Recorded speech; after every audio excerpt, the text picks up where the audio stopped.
Hello everyone, myself Vaibhav Sharma, intern at Lexis and Company for the month of June and currently pursuing my degree from University of Petroleum and Energy Studies, Dehradun. So in the last video I was talking about Balco case and Bhatia case, how Balco case overrides the Bhatia and Venture Global decision, जो कि एक ADR का case है, arbitration alternate dispute resolution का case है, arbitration conciliation act 1996 की बात की थी हमने पिछले वीडियो में। अब हम देखते हैं कुछ necessities required for the arbitration and conciliation act 1996।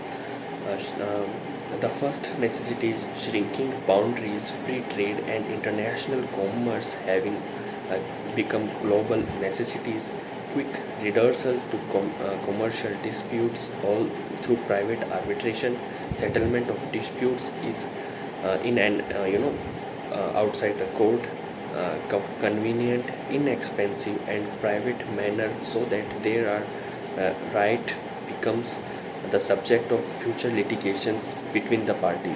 हमने पिछली वीडियो में स्कीम की भी बात की थी कि कैसे इस एक्ट को स्कीम्स में डिवाइड किया गया है in four parts. The first one is domestic arbitration, part 1, part 2 enforcement of foreign awards. अगर पार्ट 3 की हम बात करें तो वो बात करता है कंसाइलेशन प्रोसीजर्स की, और पार्ट 4 जो है वो बात करता है सप्लीमेंट्री प्रोविजंस की।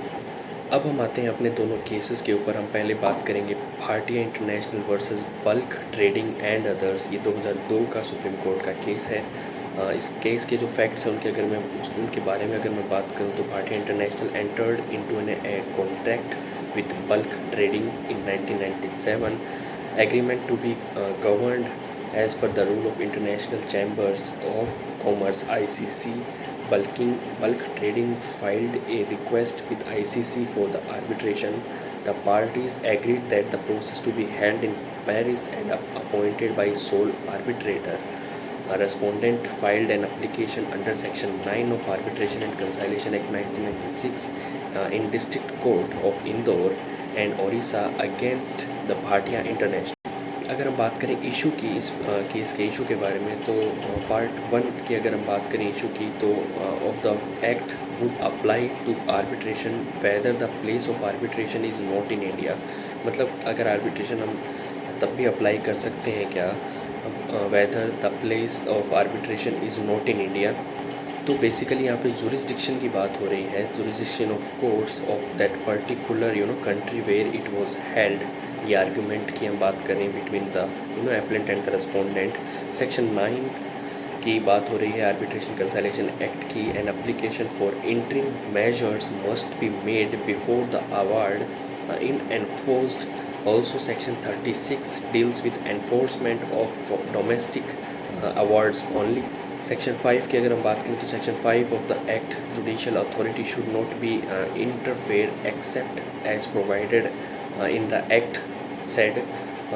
Madhya Pradesh High Court of Indore's bench were wrong in entertaining the application under section 9 of the act, based on which rejected the application of the appellant।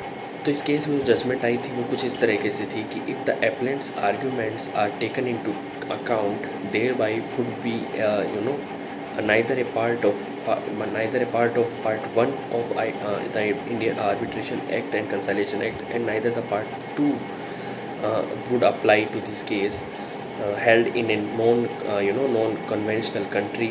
It would means that there is no law in India governing such arbitrations। ऐसा कोई law नहीं है India में जो ऐसी arbitration की बात कर सके, क्योंकि जुरिस्डिक्शन की जैसे मैंने बताया यहाँ पे बात हो रही थी international commercial arbitrations which respect place outside India, no protection of its citizens। Object of the act was to establish a uniform legal framework for fair and efficient settlements of disputes arising in international commerce arbitration। तो इस judgement के जो consequences जो उठे वो ये थे कि therefore going by the verdict of the supreme court, part 1 of the act will also apply to all the commercial arbitrations where any one of the parties is Indian। मतलब अगर कोई भी पार्टी जो है उस कॉन्ट्रैक्ट के अंदर है, वो कोई भी पार्टी अगर इंडियन है तो ये एक्ट उस पर अप्लाई होगा। ज़रूरी नहीं है कि दोनों पार्टीज़ इंडियन होनी चाहिए। Also, going by the judgments, the provisions of Part 1 would apply to every commercial parties in not Indian, that is foreign, unless the parties agreement were expressed or implied exclude all the other provisions. तो इसका जो judgement आया था वो बहुत widely criticise किया गया था all over the world, the widely criticised in international law community. Interpretation of the act की हमने बात करें तो ये भी क्रिटिसाइज़ किया गया था कि एक्ट जो है आर्बिट्रेशन कंसैलिडेशन एक्ट उसको ढंग से इंटरप्रेट नहीं किया गया है इसकी जजमेंट में।